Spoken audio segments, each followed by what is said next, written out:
Okay, we're going to start in just a few minutes. There are some snacks in the back for anybody who would like, and we'll have some refreshments. So if you need assistance getting them, you're not able to get up and get it, just wave, and I'll wave back and you'll have to deal with it. No, we'll help you out as best we can. But I just want to welcome Joliet, the WriteOn Joliet Writers Club, and it is so wonderful to have them back again, so we're super excited that they're here. And do you want to start?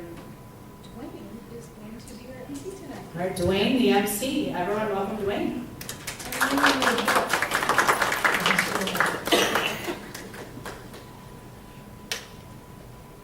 Hello, I'm Dwayne Walton.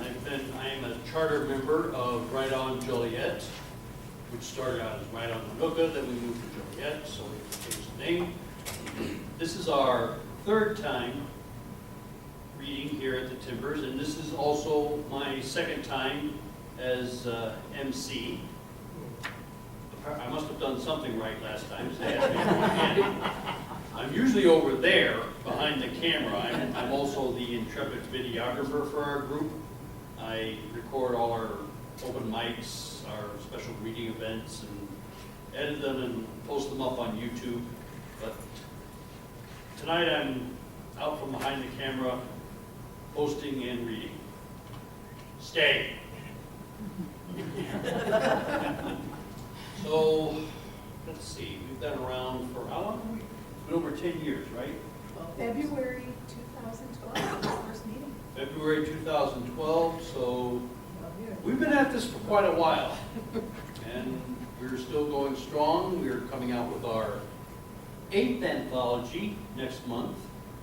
And we're also going to start work on our 3rd, we call them radio plays, because we just stand and read our stories, and they're done up in script form, and we have sound effects and music, and we must be doing something right again, because they asked us to do it again in April, so.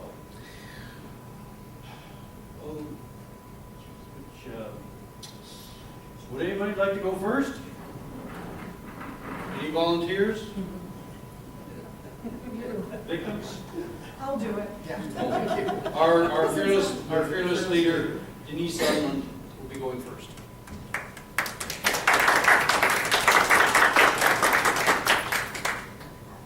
My name is Denise Barron-Unland, and I was the reluctant co-founder. Better get closer to the microphone. Oh, how about, man? And I usually, that must be why my kids don't hear me.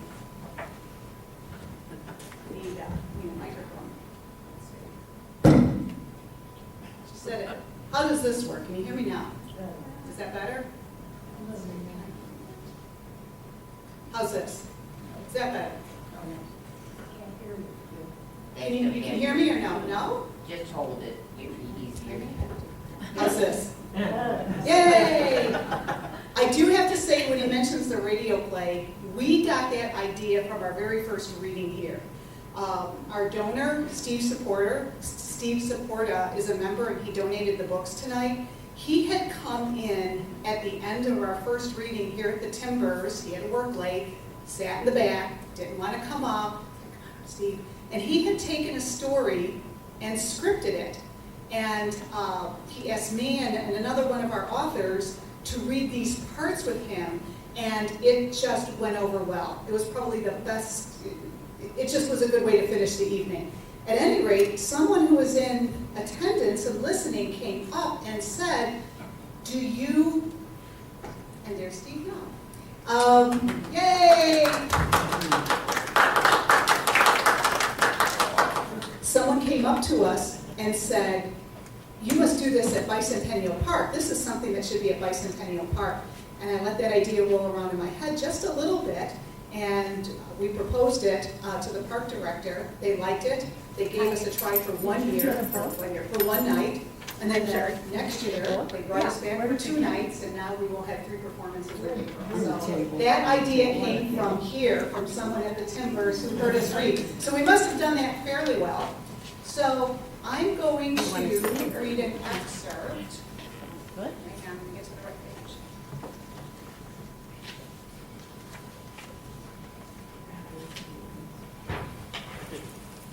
It is actually the first chapter in my latest novel, so it's called The Traveling Salesman, and I'll just read, a couple of pages. Coffee. He glanced up from the headline, screaming for his attention. Earhart plane missing in Pacific. A young woman in a wrinkled A-line dress, waist bunched around her slim belt, held a coffee pot and gazed down at him with expectation in her bright eyes. She was at best 20, 18 more like it, and too plain to interest him. Yeah, sure. She poured his drink into the green striped cup and set the handwritten menu on the table next to his elbow. He took a sip. Any lunch specials? Yes, we have. I'll take that. He saw a flicker of surprise before her flat and predictable response. Yes, sir. As she reached for the menu, he pointed a thin finger at his cup. And don't let this get empty. Visibly hurt now, she mumbled another, yes, sir, and slunk to the next table. Her question of refill lacked her earlier brightness, not his problem. It sure felt good to sit, even on the hard wooden seat in this backwoods diner, Sue's Diner, the front sign said. He was getting too old for these long middle-of-the-night hikes. He promised himself last year he'd quit, but here he was, halfway into 1937 and still making those runs. Maybe he'd quit after this one.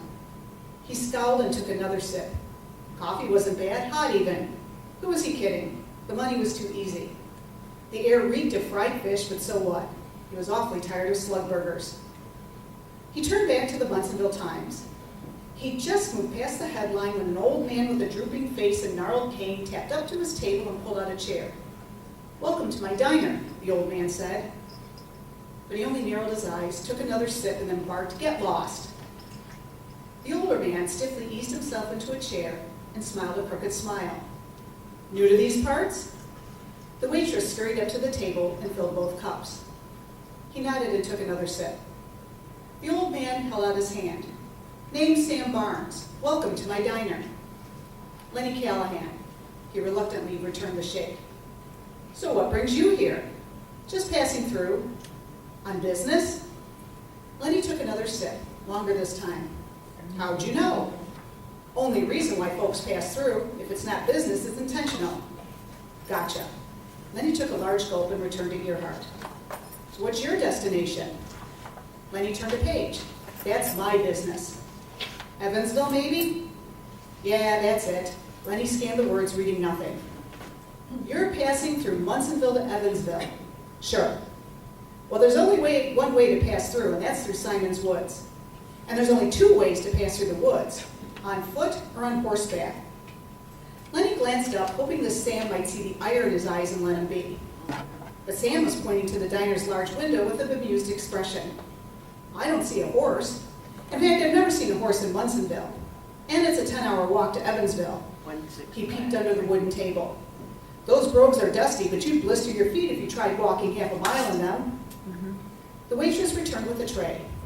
She set a bowl of chopped fish and gravy in front of him, a plate of wilted asparagus beside it, and a platter of sliced bread beside that. Lenny pointed to his cup and snarled, "What did I tell you?" The waitress whispered, "Sorry, sir," and hurried for the pot.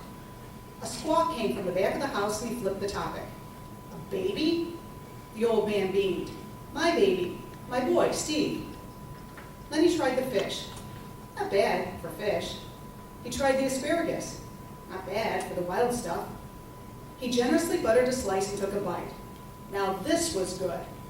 He opened wide and bit off half, confident he could trust this old man. Sam, you've got a good eye. Truth is, I'm passing through right to here. On business. Sure, on business. What kind of business brings you to Munsonville? Lenny took a spoonful of fish. I'm a salesman. What do you sell? He slurped half his coffee, fixing his eyes on Sam and thinking out his words. Then he set the cup back on the saucer and said evenly, mirrors. Mirrors? Sam laughed and took his own sip. Yup, come out to these parts once a month with a van full of mirrors. Sam sobered up and set his cup onto his saucer. And you sell them all? Yep, all of them. To who? Just one very special customer. One customer buys a van full of mirrors. What does he do with them? How do I know? And what do I care? A sale is a sale is a sale. Listen, mister, I've got a wife and 7 youngins to feed. And this fellow, he buys all kinds of mirrors. Big mirrors, small mirrors, old mirrors, new mirrors. Mirrors as tall as a man and mirrors that will fit in the palm of your boy's hand. I fill up my van with mirrors and bring them all out. And he buys them all. Yep, all of them. Every time.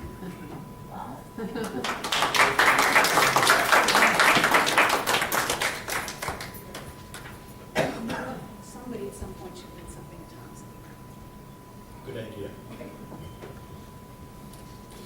Okay, thank you, Denise. Anyone want to be next? Ed? I'll go. All hail the Steward of Terra.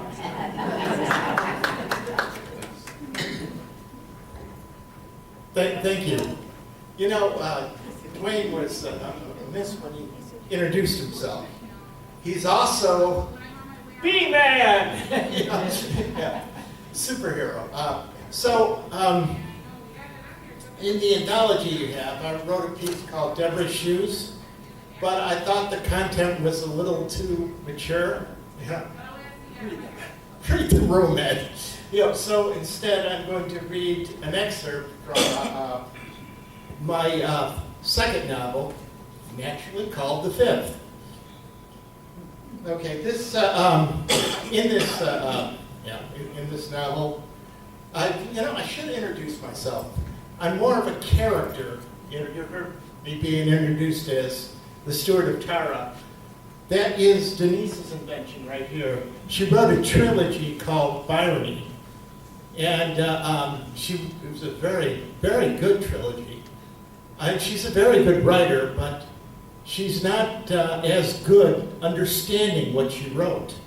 So, like, the novel is actually, she'll deny this. She'll say I'm a minor character, minor vampire in this book, but the reality is the series, in fact, everything she writes is all about me.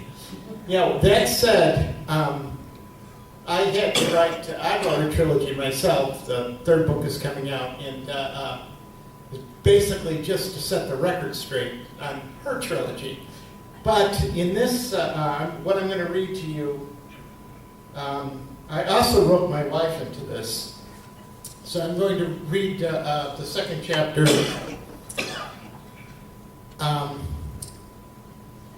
The war wasn't against the trees, but clearly they lost. Not 20 years ago, they fought here, and now they were fighting again, killing human boy after boy, and still the boys kept coming. Walls of bullets were meant for each other, but cut into any trunk tree that happened to be in its way. At least the boys could run, duck, or dodge, but the ancient forest hadn't a chance. Now, all that lived was a single tree. On that tree hid a high-ground sneaking sniper. The sniper was low on ammo, so he had to make his last curse count. Training his aim on his target, he waited patiently for the boy to halt his advance, giving the sniper's curse the best effect. His target advanced, but slowed as if unsure which cover to take. One step forward, but the next foot stopped where the first had gone. Sure of his aim, the sniper willed a squeeze of a gotcha! The sound was feminine and just behind the sniper. As she shouted, she gripped his side and tickled, which almost caused the wood sprite sniper to fall from the high branch. She giggled at her prank. Who are you, and what do you want? The grumpy wood sprite demanded. The winged female sat on the branch beside him. I am Copa, and I'm looking for a special boy. Well, it's not me, so go away. Of course it's not you, Copa said, still smiling. If it were you, I would have said, I'm Copa, and I found a special boy. That's what I would have said. So you're looking for a husband. Good for you. I think I saw one go that way. Oh, sorry. The wood sprite pointed in no particular direction. No, silly. I'm looking for a special boy who's not a husband. So you can make him a husband, right? Not if he's as grumpy as you. I really just want to steal his soul. The wood sprite looked at her, really looked at her, as if noticing her for the first time. What kind of fairy are you? The question obviously delighted her, as it set her off into some kind of performance. A pixie? She buzzed around in bee patterns, this way and that, before his face. An angel? She mimicked playing a harp. A demon? Her eyes glowed red and malicious. She moaned and wailed like a ghost. X could draw too much attention. Stop! Just tell me what you want or go away. Just tell me who you are, and go away. I don't recall, she told him innocently. You can't remember what you are? I didn't say I can't remember. I said I don't recall. If you must know what I am, look in your book, the one under your pillow. The wood sprite. I'm a wood sprite, and I don't have a pillow. I don't read books. Too grumpy for either, I'm sure. What's your name, wood sprite? It's in your book. Leave me alone. No, it's not in my book. Only important things are in my book. Can't I just watch? It's a good place to look for boys. I want to see what you do. Well, my book says you should mind your own business. Business? Coco leaped into the branch. I forgot about my business. In a deep broadcasting voice, she boomed. The market trended downward at 1% this morning. She leaped into another branch, clutched her throat, and practically sang in panic the investor's voice. 1%? I'm around. Life is not worth living. Goodbye, cruel world. Without warning, she jumped off the branch. The wood sprite looked around to where she should have landed, and something gripped his sides, again, tickling him, again. Gotcha! The fairy giggled. He swept her away. Listen, you! Don't go bother somebody else. I've had enough of... Something caught the corner of his eye. A new target. Pointing a warning to Coco to be quiet, he watched and aimed at his target. The curse flew into the air and hit the boy in the head.